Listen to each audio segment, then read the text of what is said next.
Hi friends, आप सभी को जय श्री पहाड़ी जी, जय श्री राम। तो हम लोग जो है क्लास 10th का संस्कृत पढ़ रहे थे, पहला पाठ मंगलम।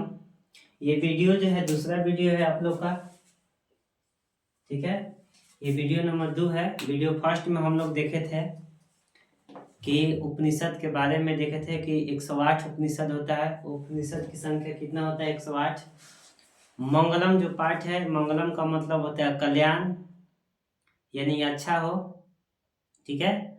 और देखे थे उपनिषद का अर्थ, देखे थे कि उपनिषद का क्या अर्थ होता है, गुरु के पास बैठना। उसमें जो है पहला वीडियो में 2 गो श्लोक का अर्थ हम लोग विस्तार से देखे थे, ठीक है। और आपका जो शेष बचा हुआ था, 3 गो श्लोक बचा हुआ था, तीनों श्लोक जो है यहाँ पर ये सब विद्यमान है, देख लीजिए। तीनों का जो है यहाँ पर समझिए कि क्या है। तीसरा जो श्लोक है हम लोग का, सत्यमेव जयते नानृतम, यानी सत्य ही जीतता है, असत्य नहीं। सत्येन पंथा विततो देवयान, येना क्रम ऋषियो हयात कामा, यत्र तत्र सतस्य परम निधानम, ठीक है। तो ये श्लोक है, श्लोक का यहाँ पर अर्थ भी दिया, देखिए। सत्य ही जीतता है, असत्य नहीं। सत्य से ही परम पिता परमेश्वर तक पहुंचने का मार्ग विस्तृत होता है, जिसके द्वारा ऋषिगण उस परमात्मा को प्राप्त करना चाहते हैं। मतलब सत्य के माध्यम से ही ईश्वर को पाया जा सकता है, ठीक है। यहाँ पर देखिए, ये पूरा जो यहाँ पर श्लोक है उसका एक शब्द का यहाँ पर अर्थ लिखा हुआ है। सत्यमेव मतलब सत्य ही, जीते मतलब जीतता है। ना निरितम, ना निरितम का संधि विच्छेद करेंगे तो न प्लस अनिरितम, मतलब असत्य नहीं। नानितम मतलब असत्य नहीं। सत्यन मतलब सत्य से ही, या सत्य के द्वारा, क्या लिख सकते हैं? सत्य के द्वारा। पंथा मतलब रास्ता, मार्ग। विततो मतलब विस्तार होना। देवयानो मतलब देवताओं का। ये ना क्रम ने ऋषियों मतलब जिसके द्वारा ऋषिगण। ये ना क्रम ऋषियों मतलब जिसके द्वारा ऋषिगण। हयात का मतलब इच्छा पूर्ति करना। यत्र मतलब जहां, परम निधान मतलब श्रेष्ठ स्थान। तो देखिए, ये जो श्लोक है आपको यहाँ पर अर्थ को लिख दिए हैं। आपको देखिए, ये जो संस्कृत है, जो श्लोक दिया है, को उच्चारण करने में आप लोग को दिक्कत होता होगा, तो इसके लिए आप लोग को संधि जो है पढ़ना पड़ेगा, संधि विच्छेद पढ़ना पड़ेगा, ठीक है। हम लोग यहाँ पर श्लोक उसका अर्थ देख रहे हैं, एक को यहाँ पर शब्द भी देख रहे हैं। तो देखिए यहाँ पर क्या देखे कि सत्यमेव जयते नानृतम, मतलब सत्य ही जीतता है, असत्य नहीं। मतलब सत्य, देखिए सत्य परेशान हो सकता है, ठीक है, लेकिन हारता नहीं है। अंत में असत्य की ही हार होती है, झूठ की ही हार होती है। तो यही बात यहाँ पर कहा है कि सत्य जीतता है, असत्य नहीं जीतता है। सत्य से ही परम पिता परमेश्वर तक, यानी देवताओं तक पहुंचने का जो मार्ग होता है विस्तृत होता है, यानी खुलता है। यानी जो सच्चाई पर रहेगा उसके लिए जो परमात्मा का जो मार्ग है वो खुल जाता है। यही पर कहा गया कि विस्तार, जिसके द्वारा ऋषिगण मतलब ऋषि महर्षि भी उस परमात्मा को प्राप्त करना चाहता है। यानी सत्य के माध्यम से ही ऋषि महर्षि संत साधु जो भी है परमात्मा को प्राप्त करना चाहते हैं, ठीक है।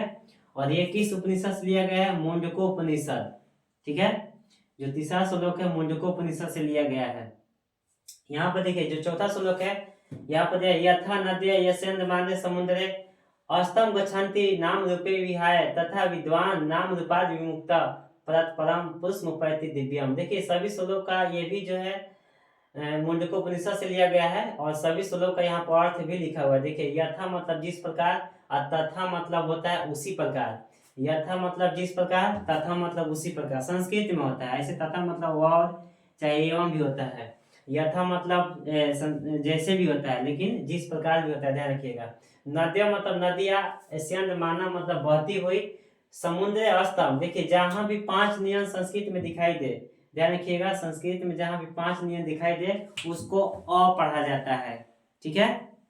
ध्यान रखिएगा। यहाँ पर देखिए क्या लिखा हुआ है, अस्तम, समुद्र अस्तम है ना। समुद्र अस्तम मतलब समुद्र में विलीन होना। नाम रूपे मतलब नाम एवं रूप। विहाय मतलब त्यागना या त्याग कर, ठीक है। विमुक्त मतलब त्याग कर, और विमुक्त मतलब भी त्याग कर होता है, और मतलब क्या होता है यहाँ, विहाय मतलब भी त्याग कर, दोनों का मतलब एक होता है।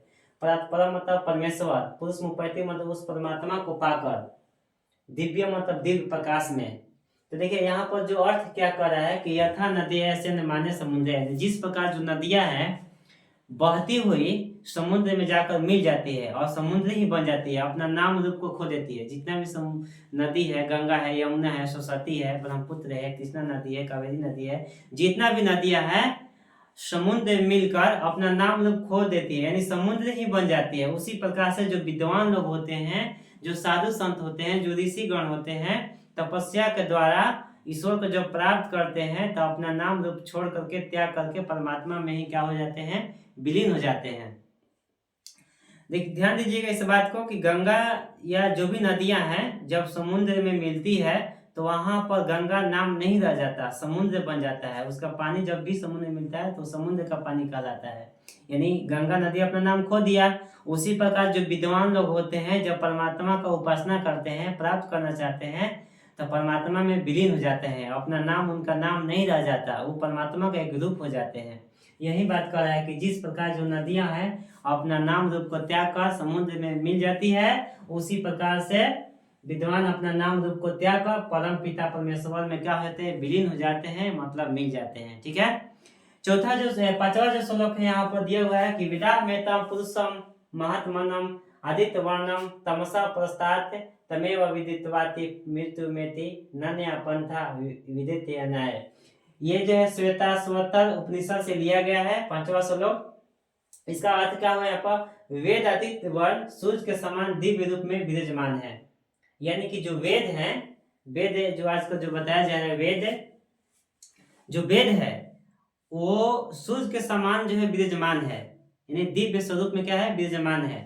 तो यहाँ पर क्या है कि ज्ञानी जन जो है, ज्ञानी जन उसका साक्षात्कार कर, मतलब वेद को जान करके समझ करके मृत्यु पर क्या होता है, विजय प्राप्त करते हैं। इसके अतिरिक्त अन्य कोई रास्ता नहीं है। मतलब आज जो वेद है, वेद कितना है, 4 है, और वेद जो है वो सूर्य के समान दिव्य प्रकाशमय है।